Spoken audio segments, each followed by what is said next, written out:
Hello friends, आप सभी का स्वागत है हमारे यूट्यूब चैनल विजार्ड क्लासेस पर। दोस्तों, ये क्लास जो है बीपीएससी टीचर के लिए जीके जीएस का क्लास है। ठीक है, बीपीएससी टीचर के लिए जो है ये जीके जीएस का क्लास है। आज के सेशन का पहला क्वेश्चन है, कथित कुशासन के आधार पर किस गवर्नर जनरल ने मैसूर राज्य की प्रशासन अपने हाथ में ले लिया था? कथित कुशासन के आधार पर किस गवर्नर जनरल ने मैसूर राज्य का प्रशासन जो है अपने हाथ में ले लिया था? ऑप्शन ए है लॉर्ड वेलेस्ली, ऑप्शन बी है लॉर्ड हेस्टिंग, ऑप्शन सी है Lord William Bentinck, option D है लॉर्ड हार्डिंग। तो इसका करेक्ट आंसर जो है वो हो जाएगा दोस्तों लॉर्ड विलियम बेंटिक। इसका करेक्ट आंसर जो है वो हो जाएगा लॉर्ड विलियम बेंटिक। यानी कथित कुशासन के आधार पर जो है लॉर्ड विलियम बेंटिक ने मैसूर राज्य का प्रशासन अपने हाथ में ले लिया था। अब है, बंगाल के निम्नलिखित गवर्नर जनरल में से कौन तीसरे आंग्ल मैसूर युद्ध से जुड़ा था? बंगाल के निम्नलिखित गवर्नर जनरल में से जो है कौन तीसरे आंग्ल मैसूर युद्ध से जुड़ा था? ठीक है, तो इसका आंसर हो जाएगा दोस्तों लॉर्ड कॉर्नवालिस। इसका आंसर हो जाएगा लॉर्ड कॉर्नवालिस। यानी कि लॉर्ड कॉर्नवालिस जो है वो तीसरे आंग्ल मैसूर युद्ध से जो है जुड़ा हुआ था।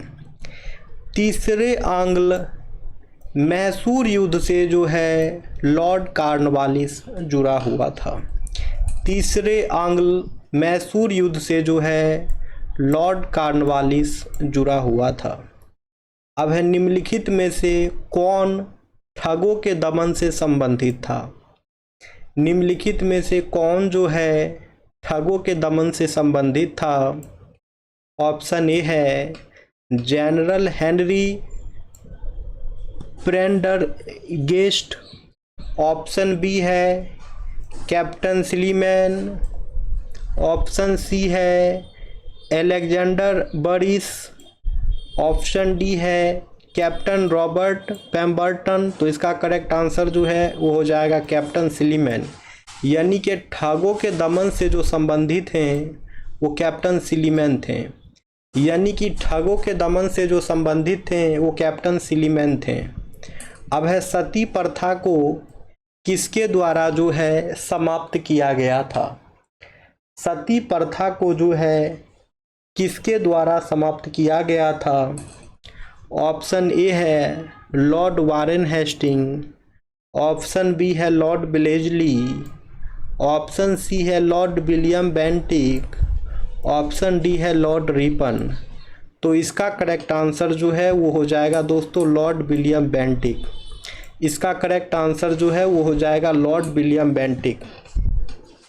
यानी कि सती प्रथा को जो है लॉर्ड विलियम बेंटिक के द्वारा जो है समाप्त किया गया था। यानी कि सती प्रथा जो है दोस्तों वो लॉर्ड विलियम बेंटिक के द्वारा जो है समाप्त किया गया था। अब है, विलियम बेंटिक द्वारा सती प्रथा को किस वर्ष जो है समाप्त किया गया था? यहाँ पे पूछ रहा है, बताइए कि विलियम बेंटिक के द्वारा जो है सती प्रथा को किस वर्ष समाप्त किया गया था? ऑप्शन ए है 1825 एडी, ऑप्शन बी है 1827 एडी, ऑप्शन सी है 1829 एडी, ऑप्शन डी है 1830 एडी। तो इसका करेक्ट आंसर जो है वो हो जाएगा दोस्तों 1829 एडी। इसका करेक्ट आंसर जो है वो हो जाएगा 1829 एडी। यानी कि विलियम बेंटिक के द्वारा जो है सती प्रथा को 1829 में समाप्त किया गया था। यानी कि विलियम बेंटिक के द्वारा जो है सती प्रथा को वर्ष 1829 एडी में जो है समाप्त किया गया था। अब है, आदिवासियों के विकास के लिए हिल असेंबली योजना किसके द्वारा स्थापित की गई थी? आदिवासियों के विकास के लिए जो है हिल असेंबली योजना किसके द्वारा स्थापित की गई थी? ऑप्शन ए है टी विलिंगसन, ऑप्शन बी है टी क्लीवलैंड, ऑप्शन सी है Lord William Bentinck, option D है लॉर्ड मैकाले। तो इसका करेक्ट आंसर जो है वो हो जाएगा दोस्तों क्लीवलैंड। इसका करेक्ट आंसर जो है वो हो जाएगा क्लीवलैंड। यानी कि आदिवासियों के विकास के लिए जो है हिल असेंबली योजना क्लीवलैंड के द्वारा स्थापित की गई थी। यानी कि आदिवासियों के विकास के लिए जो है हिल असेंबली योजना जो है दोस्तों क्लीवलैंड के द्वारा जो है स्थापित किया गया था। अब है बंगाल से दासों के निर्यात पर किस वर्ष जो है प्रतिबंध लगाया गया था। The export of slaves from Bengal was banned in which year. Bengal से जो है दासों के निर्यात पर किस वर्ष जो है प्रतिबंध लगाया गया था। ठीक है, तो इसका करेक्ट आंसर हो जाएगा 1789। यानी कि 1789 ईस्वी में जो है बंगाल से दासों के निर्यात पर जो है प्रतिबंध लगाया गया था। यानी कि 1789 ईस्वी में जो है बंगाल से दासों के निर्यात पर जो है प्रतिबंध लगाया गया था। अब तो आंसर ही आ गया, तो देख लीजिए अवध को जो है भारत में ब्रिटिश साम्राज्य में किसके द्वारा शामिल किया गया था। तो डलहौजी के द्वारा जो डॉक्ट्राइन ऑफ लैप्स यानी कि व्यापगत का जो सिद्धांत था उसी के द्वारा जो है अवध को भारत में ब्रिटिश साम्राज्य में जो है शामिल किया गया था। अब है जेम्स एंड्रू राम से भारत के किस गवर्नर जनरल का वास्तविक नाम था। ठीक है, क्या है क्वेश्चन। तो जेम्स एंड्रू राम से जो है भारत के किस गवर्नर जनरल का वास्तविक नाम था। ऑप्शन ए है लॉर्ड डलहौजी, ऑप्शन बी है लॉर्ड कैनिंग, ऑप्शन सी है लॉर्ड नॉर्थ, ऑप्शन डी है लॉर्ड कर्जन। तो इसका करेक्ट आंसर जो है वो हो जाएगा दोस्तों लॉर्ड डलहौजी। इसका करेक्ट आंसर जो है वो हो जाएगा दोस्तों लॉर्ड डलहौजी। यानी कि लॉर्ड डलहौजी का जो है वास्तविक नाम जो है जेम्स एंड्रू राम से था। ठीक है फ्रेंड्स, यानी कि लॉर्ड डलहौजी का वास्तविक नाम जो है जेम्स एंड्रू राम से था। अब नेक्स्ट क्वेश्चन है अवध को ब्रिटिश प्रभुत्व में किस वर्ष मिला लिया गया था। अवध को जो है ब्रिटिश प्रभुत्व में किस वर्ष मिला लिया गया था। तो 1856 ईस्वी। 1856 ईस्वी में जो है दोस्तों अवध को ब्रिटिश प्रभुत्व में मिला लिया गया था। ठीक है, 1856 ईस्वी में जो है 1856 ईस्वी में जो है अवध को ब्रिटिश प्रभुत्व में मिला लिया गया था। अब है निम्नलिखित लिखित युग्मों में से कौन सा जो है सही सुमिलित है। तो जो सही सुमिलित है वो हो जाएगा 1856 AD merger of Awadh. 1856 AD Awadh का विलय हुआ था, अवध का मर्जर हुआ था, वो सही है। अब है निम्नलिखित में से किस राज्य के शासक को जो है कुशासन के बहाने अंग्रेजों ने सत्ता से हटा दिया। The ruler of which one of the following state was removed from power by the British on the pretext of miss governance. यानी कि किस राज्य के शासक को जो है कुशासन के बहाने अंग्रेजों ने सत्ता से हटा दिया। ऑप्शन ए है अवध, ऑप्शन बी है झांसी, ऑप्शन सी है नागपुर, ऑप्शन डी है सतारा। तो इसका करेक्ट आंसर जो है वो हो जाएगा अवध। इसका करेक्ट आंसर जो है वो हो जाएगा अवध। यानी कि अवध के शासक को जो है कुशासन के बहाने अंग्रेजों ने सत्ता से हटा दिया। यानी कि अवध राज्य के शासक को जो है कुशासन के बहाने अंग्रेजों ने सत्ता से हटा दिया था। अब है which of the following was the first victim of Lord Dalhousie's policies of doctrine of lapse. निम्नलिखित में से कौन लॉर्ड डलहौजी की चूक की सिद्धांत का नीति का पहला शिकार था। ऑप्शन ए है झांसी, ऑप्शन बी है सतारा, ऑप्शन सी है करौली, ऑप्शन डी है संबलपुर। तो इसका करेक्ट आंसर जो है वो हो जाएगा सतारा। यानी कि लॉर्ड डलहौजी के डॉक्ट्राइन ऑफ लैप्स पॉलिसी के सिद्धांत की नीति के तहत जो है पहला शिकार जो बना वो सतारा बना। अब है अंग्रेजों द्वारा सिंध पर विजय किसके काल में पूरी हुई। अंग्रेजों द्वारा जो है सिंध पर विजय किसके काल में पूरी हुई? ऑप्शन ए है लॉर्ड एलेनबरो, ऑप्शन बी है लॉर्ड हार्डिंग, ऑप्शन सी है लॉर्ड अकलैंड, ऑप्शन डी है लॉर्ड एमहर्स्ट। तो इसका करेक्ट आंसर जो है वो हो जाएगा दोस्तों लॉर्ड एलेनबरो। इसका करेक्ट आंसर जो है दोस्तों वो हो जाएगा लॉर्ड एलेनबरो। यानी कि अंग्रेज़ों द्वारा जो है सिंध पर विजय जो है लॉर्ड एलेनबरो के काल में जो है पूरी हुई थी। अब सिंध पर अंग्रेज़ों ने कब कब्जा कर लिया था? तो सिंध पर अंग्रेज़ों जो है 1843 में कब्जा कर लिया था। सिंध पर जो है अंग्रेज़ों ने 1843 में कब्जा कर लिया था। अब बघाट रियासत को अंग्रेज़ों ने कब मिला लिया था? तो इसका आंसर हो जाएगा 1850। 1850 ईस्वी में जो है बघाट रियासत को अंग्रेज़ों ने मिला लिया था। अब ब्रिटिश डोमिनियन में विलय के समय अवध में ब्रिटिश निवास निम्नलिखित में से किसका था? तो ये हो जाएगा जेम्स आउटरम का। ब्रिटिश डोमिनियन में विलय के समय अवध में जो है ब्रिटिश निवास जो है जेम्स आउटरम का था। अब भारत में पहली रेलवे किसके काल में स्थापित की गई थी? भारत में पहली रेलवे जो है किसके काल में स्थापित की गई थी? ऑप्शन ए है लॉर्ड डलहौजी, ऑप्शन बी है लॉर्ड कर्जन, ऑप्शन सी है लॉर्ड ब्लेजली, ऑप्शन डी है लॉर्ड लिटन। तो इसका करेक्ट आंसर जो है वो हो जाएगा दोस्तों लॉर्ड डलहौजी। इसका करेक्ट आंसर जो है वो हो जाएगा दोस्तों लॉर्ड डलहौजी। यानी कि भारत में पहली रेलवे जो है लॉर्ड डलहौजी के शासनकाल में स्थापित की गई थी। यानी कि भारत में पहली रेलवे जो है लॉर्ड डलहौजी के शासनकाल में स्थापित की गई थी। अब भारत में पहली रेलवे लाइन जो है किसके बीच खोली गई थी? तो किसके किसके बीच जो है भारत के पहली रेलवे लाइन जो है खोली गई थी? ऑप्शन ए है Howrah and Serampore, option B है बम्बई और थाने, ऑप्शन सी है मद्रास और गुंटूर, ऑप्शन डी है दिल्ली और आगरा। तो इसका करेक्ट आंसर जो है वो हो जाएगा दोस्तों बम्बई और थाने। यानी कि बॉम्बे और थाने के बीच में जो है भारत की सबसे पहली रेलवे लाइन खोली गई थी। बॉम्बे और थाने के बीच में जो है भारत की सबसे पहली रेलवे लाइन जो है खोली गई थी। अब नेक्स्ट क्वेश्चन है, भारत में पहली रेलवे लाइन किस वर्ष शुरू की गई थी? भारत में पहली रेलवे लाइन जो है किस वर्ष शुरू की गई थी? तो इसका आंसर जो है वो हो जाएगा 1853। इसका आंसर जो है वो हो जाएगा 1853। यानी कि 1853 ईस्वी में जो है भारत की पहली रेल लाइन जो है शुरू की गई थी।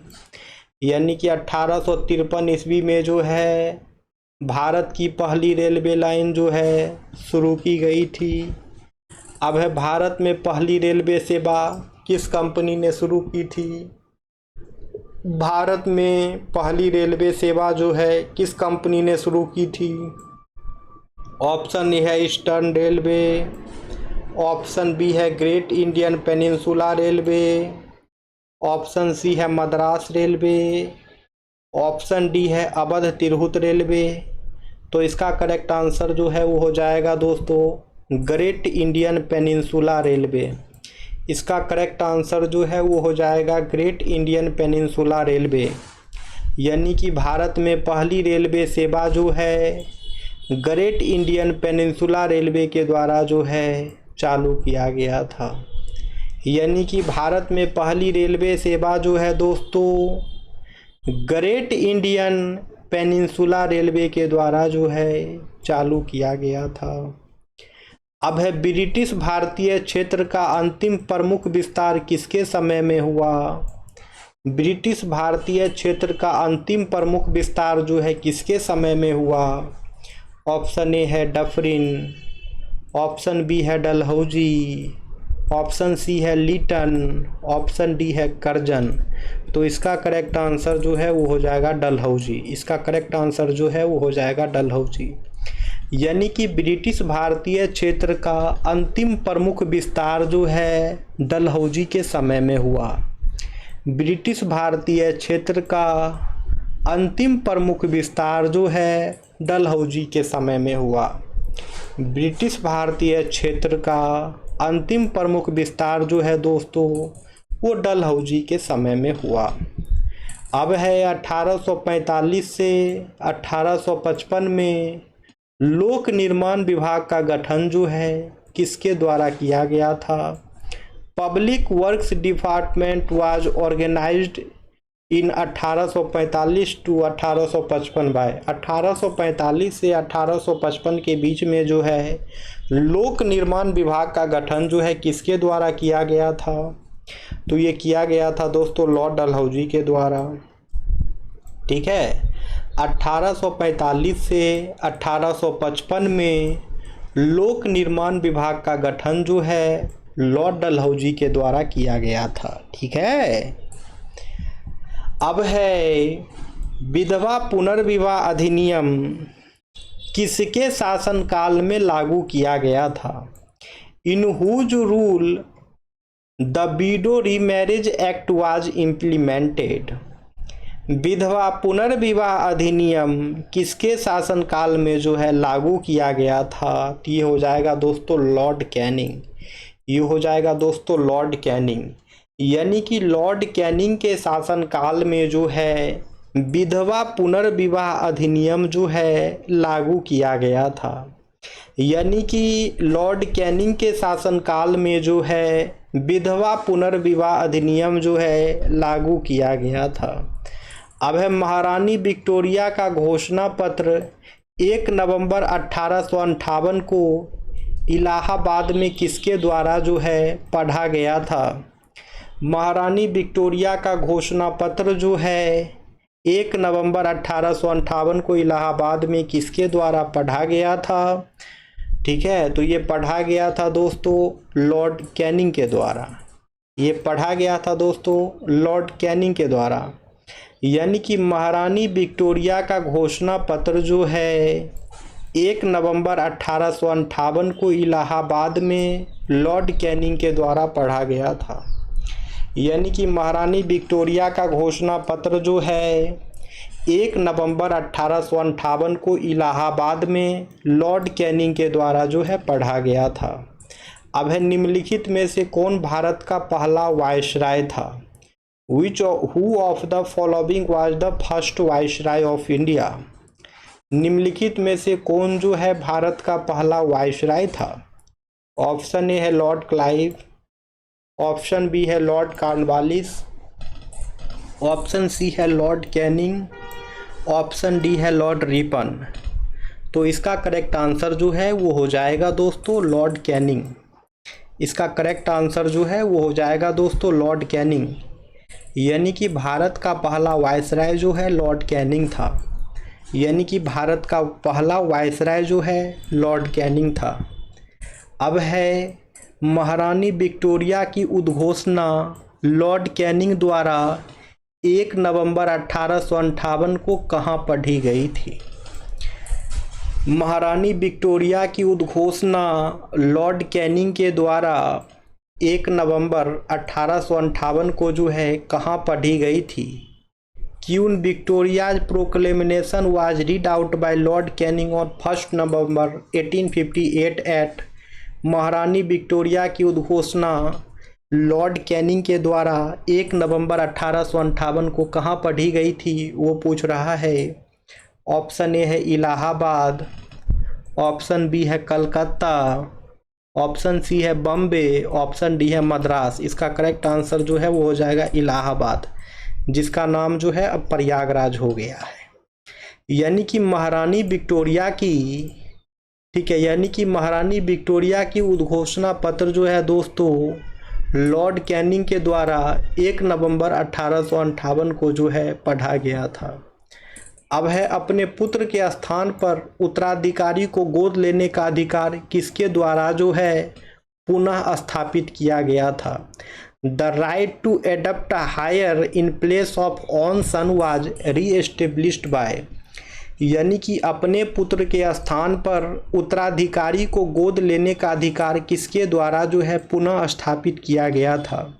ऑप्शन ए है 1858 का भारत सरकार अधिनियम, ऑप्शन बी है लॉर्ड कैनिंग, ऑप्शन सी है 1860 में चार्टर का विमोचन, ऑप्शन डी है रानी की 1858 की घोषणा। तो इसका आंसर जो है वो हो जाएगा दोस्तों रानी की 1858 की घोषणा।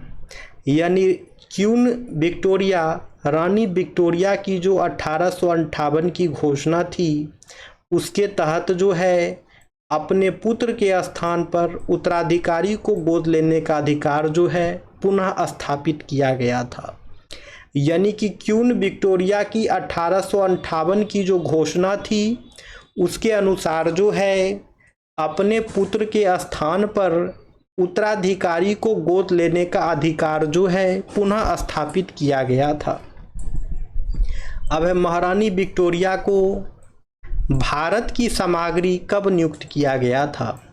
Queen Victoria was appointed the impress of India in, महारानी विक्टोरिया को जो है भारत की सामग्री कब नियुक्त किया गया था? ऑप्शन ए है 1858, ऑप्शन बी है 1876, ऑप्शन सी है 1877, ऑप्शन डी है 1885। तो इसका करेक्ट आंसर जो है वो हो जाएगा 1858। इसका करेक्ट आंसर जो है वो हो जाएगा 1858। यानी महारानी विक्टोरिया को जो है भारत की सामग्री 1858 में जो है नियुक्त किया गया था। यानी कि महारानी विक्टोरिया को जो है भारत की सामग्री वर्ष 1858 में जो है नियुक्त किया गया था। ठीक है, queen Victoria was appointed the impress of India in 1858। अब है किस गवर्नर जनरल ने दास प्रथा को समाप्त किया? Which governor general had abolished slavery, किस गवर्नर जनरल ने दास प्रथा को जो है समाप्त किया? ऑप्शन ए है लॉर्ड कॉर्नवालिस, ऑप्शन बी है लॉर्ड एलनबरो, ऑप्शन सी है Lord William Bentinck, option D है सर जॉन शोर। तो इसका करेक्ट आंसर जो है वो हो जाएगा दोस्तों लॉर्ड एलनबरो। इसका करेक्ट आंसर जो है वो हो जाएगा लॉर्ड एलनबरो। यानी कि लॉर्ड एलनबरो जो गवर्नर जनरल था उसी के शासनकाल में जो है दास प्रथा को समाप्त किया गया था। अब है निम्नलिखित में से कौन सा जो है सही सुमिलित है? तो लॉर्ड कॉर्नवालिस अस्थायी बंदोबस्त, लॉर्ड वेलेस्ली उत्कृष्ट निष्क्रियता, लॉर्ड डलहौजी सहायक गठबंधन, लॉर्ड कैनिंग भारतीय राष्ट्रीय कांग्रेस की स्थापना। तो जो सही है वो हो जाएगा दोस्तों लॉर्ड कॉर्नवालिस अस्थायी बंदोबस्त। लॉर्ड कॉर्नवालिस अस्थायी बंदोबस्त ये सही है। यानी कि लॉर्ड कॉर्नवालिस के समय में जो है अस्थायी बंदोबस्त आया था, ये जो है सही है। और दोस्तों अस्थाई बंदोबस्त को जो है परमानेंट सेटलमेंट भी कहते हैं। ठीक है, तो अब जो है दोस्तों कुछ प्रीवियस ईयर क्वेश्चन कर लेते हैं ज्योग्राफी का, जो कि आपके टीआरई का ही क्वेश्चन है। ठीक है, तो हम लोग प्रीवियस ईयर क्वेश्चन को भी साथ लेकर चलते हैं सेशन में। ठीक है, तो चलिए स्टार्ट कर देते हैं। ज्योग्राफी का क्वेश्चन है, 20 क्वेश्चन जो है आज रिवीजन करवाएंगे ज्योग्राफी का। तो यहाँ पे कह रहा है mulching of the soil is associated with, यानी कि मृदा मल्चिंग जो है किससे संबंधित है? तो ये संबंधित है मिट्टी की उर्वरता और स्वास्थ्य में सुधार करना। यानी कि ऑप्शन बी हो जाएगा improving fertility and health of soil. Sorry, option B नहीं, इसका ऑप्शन सी ही सही है। इंग्लिश में ऑप्शन सी ही सही है। ठीक है, मिट्टी की उर्वरता। अच्छा एक मिनट दोस्तों, इसका आंसर जो है ना आप लोग कमेंट सेक्शन में कमेंट कीजिएगा फ्रेंड्स, इसका आंसर जो है क्या होगा। सो ठीक है, 51 का आंसर क्या करेक्ट आंसर होगा? ऑप्शन ए होगा कि ऑप्शन सी होगा? इसका आंसर आप लोग कमेंट सेक्शन में कमेंट्स करेंगे। नेक्स्ट क्वेश्चन पे आते हैं। गंगा का मैदान किस प्रकार की मिट्टी से भरा है? गंगा की मैदान जो है किस प्रकार की मिट्टी से भरा है वो पूछ रहा है। ऑप्शन ए है जलोढ़ मिट्टी, ऑप्शन बी है काली मिट्टी, ऑप्शन सी है लाल मिट्टी, ऑप्शन डी है लेटराइट मिट्टी। तो इसका करेक्ट आंसर जो है वो हो जाएगा जलोढ़ मिट्टी, यानी कि गंगा का मैदान जो है जलोढ़ मिट्टी से भरा है, यानी कि गंगा का मैदान जो है जलोढ़ मिट्टी से भरा है। अब है निम्नलिखित में से किस राज्य में जो है काली मिट्टी पाई जाती है? In which of the following states black soil is found. इसका करेक्ट आंसर जो है वो हो जाएगा Gujarat.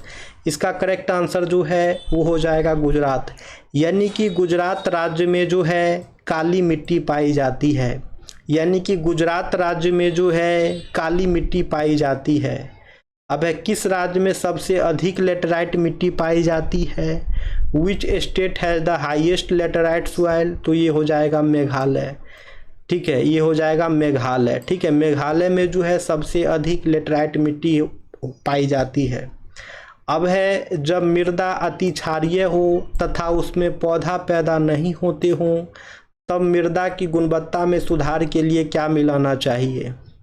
When the soil is hyper alkaline and plant do not grow in it, then what should be added to improve the quality of soil? जब मिट्टी जो है अति क्षारीय हो तथा उसमें पौधा पैदा नहीं होते हों तब मिट्टी की गुणवत्ता में सुधार के लिए जो इसमें क्या मिलाना चाहिए? तो उसमें मिलाना चाहिए कार्बनिक पदार्थ यानी कि ऑर्गेनिक मैटर, ठीक है। कार्बनिक पदार्थ यानी कि ऑर्गेनिक मैटर जो है मिलाना चाहिए जब मृदा अति क्षारीय हो तथा उसमें पौधा पैदा नहीं होते हो, तब मिट्टी की गुणवत्ता में सुधार के लिए जो है कार्बनिक पदार्थ यानी कि ऑर्गेनिक मैटर जो है मिलाना चाहिए। अब भारत में सबसे बड़ी सिंचाई नहर का नाम क्या है? What is the name of the largest irrigation canal in India. Bharat में सबसे बड़ी सिंचाई नहर का नाम क्या है? तो ये नाम जो है दोस्तों वो हो जाएगा इंदिरा गांधी नहर। भारत की सबसे बड़ी सिंचाई नहर जो है वो इंदिरा गांधी नहर है। अब निम्नलिखित में से कौन सी भारत की सबसे लंबी नहर कहलाती है? निम्नलिखित में से कौन सी जो है भारत की सबसे लंबी नहर कहलाती है? ये हो जाएगा इंदिरा गांधी नहर। इंदिरा गांधी नहर जो है भारत की सबसे लंबी नहर कहलाती है। अब है भारत में पानी का सबसे अधिक उपयोग किस उद्देश्य के लिए किया जाता है? For what purpose is water used the most in India. Bharat में जो है पानी का सबसे अधिक उपयोग किस उद्देश्य के लिए किया जाता है? तो ये हो जाएगा सिंचाई यानी कि इरिगेशन के लिए जो है भारत में पानी का सबसे अधिक उपयोग जो है किया जाता है। अब है टेहरी बांध परियोजना किससे संबंधित है? Tehri dam project is related to.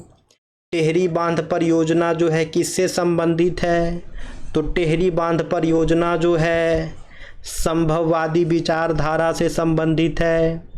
Tehri बांध परियोजना जो है संभववादी विचारधारा से संबंधित है। अब है निम्नलिखित में से कौन सी पारंपरिक सिंचाई पद्धति नहीं है? निम्नलिखित में से कौन सी जो है पारंपरिक सिंचाई पद्धति नहीं है? तो ये हो जाएगा ड्रिप प्रणाली। ड्रिप प्रणाली जो है पारंपरिक सिंचाई पद्धति नहीं है। ड्रिप प्रणाली जो है वो पारंपरिक सिंचाई पद्धति नहीं है। अब है दामोदर घाटी परियोजना किस राज्य में स्थित है? दामोदर घाटी परियोजना किस राज्य में स्थित है? तो ये स्थित है झारखंड और पश्चिम बंगाल में। झारखंड और पश्चिम बंगाल में जो है दामोदर घाटी परियोजना स्थित है। झारखंड और पश्चिम बंगाल में जो है दामोदर घाटी परियोजना स्थित है। अब है 1954 में किन दो देशों के बीच कोसी सिंचाई एवं जल विद्युत परियोजना समझौता जो है हस्ताक्षरित हुआ था?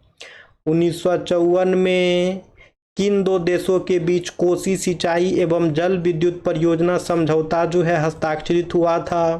तो ये हुआ था भारतवर्ष और नेपाल। भारत और नेपाल के बीच जो है 1954 में कोसी सिंचाई एवं जल विद्युत परियोजना समझौता पर जो है हस्ताक्षरित हुआ था। अब है निम्नलिखित में से कौन सा बांध महानदी पर स्थित है? निम्नलिखित में से कौन सा बांध जो है महानदी पर स्थित है? तो इसका आंसर हो जाएगा हीराकुंड बांध और दुधवा बांध। हीराकुंड बांध और दुधवा बांध जो है दोस्तों महानदी पर स्थित है। हीराकुंड बांध और दुधवा बांध ये दोनों बांध जो है दोस्तों महानदी पर स्थित है। अब है झारखंड में घाटशिला किस खनिज के लिए प्रसिद्ध है? झारखंड में घाटशिला किस खनिज के लिए प्रसिद्ध है? तो ये हो जाएगा तांबा।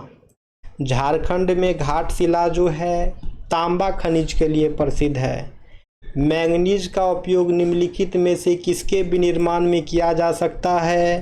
तो ये हो जाएगा दोस्तों 1, 2, 3 यानी कीटनाशक, पेंट और ब्लीचिंग पाउडर। ठीक है, मैंगनीज का उपयोग जो है कीटनाशक, पेंट और ब्लीचिंग पाउडर के विनिर्माण में किया जा सकता है।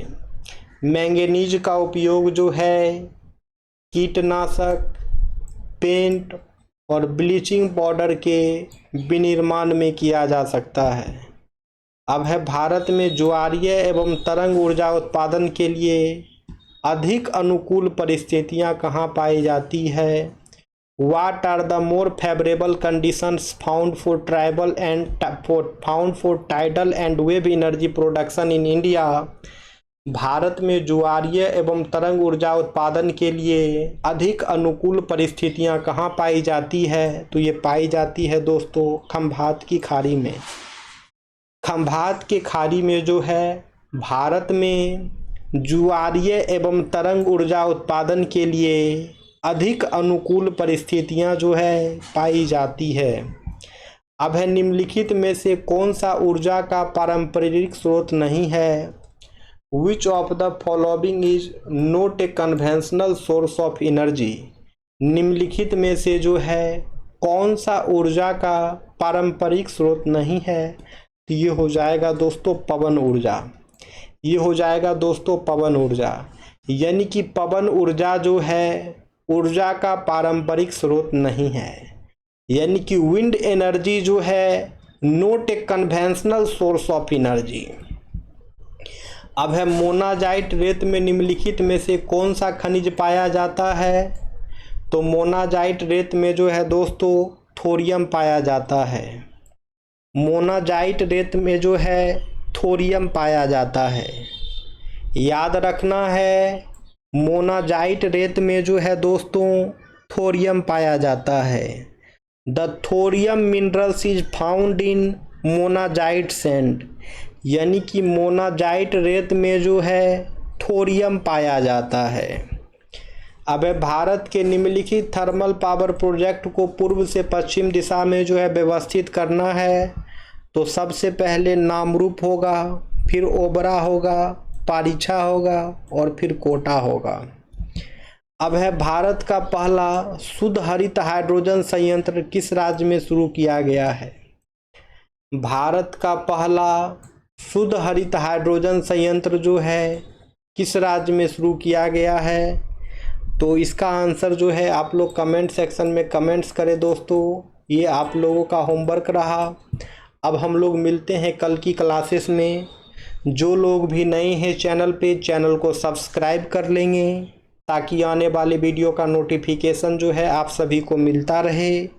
और जो लोग अंत तक वीडियो को देख रहे हैं वो सभी लोग जो है दोस्तों वीडियो को लाइक ज़रूर करें और दोस्तों के साथ शेयर भी करें। शेयर नहीं भी करेंगे कोई दिक्कत नहीं है, कम से कम वीडियो लाइक अवश्य कर दे दोस्तों, ताकि वीडियो का रीच जो है और लोगों तक पहुंच पाए।